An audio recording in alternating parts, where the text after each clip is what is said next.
नमस्कार, मी अश्विनी जागीरदार. मी आपल्या पुढे एका कवितेचे सादरीकरण करीत आहे. त्या कवितेचे शीर्षक आहे पंढरीची वाट.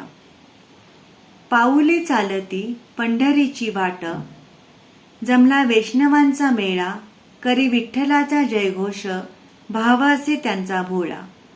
पाऊले चालती पंढरीची वाट, जमला वैष्णवांचा मेळा, करी विठ्ठलाचा जयघोष, भावासे त्यांचा भोळा.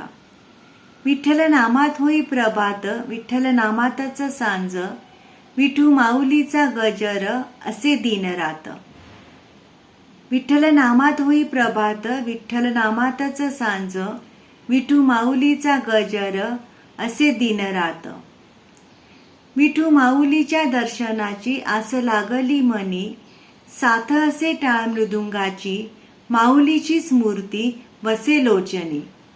विठू माऊलीच्या दर्शनाची आस लागली मनी, साथ असे टाळ मृदुंगाची, माऊलीची स्मृती वसे लोचनी.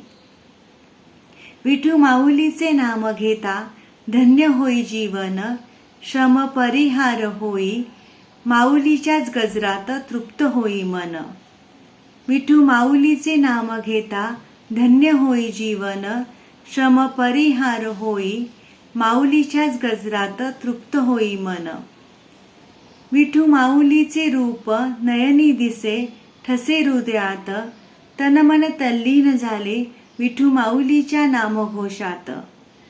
विठू माऊलीचे रूप नयनी दिसे, ठसे हृदयात, तन मन तल्लीन झाले विठू माऊलीच्या नामघोषात. दर्शन सावळ्याचे होता भान हरपून जाई, चराचरात फक्त विठू माऊलीलाच पाही. दर्शन सावळ्याचे होता भान हरपून जाई, चराचरात फक्त विठू माऊलीलाच पाही. धन्यवाद.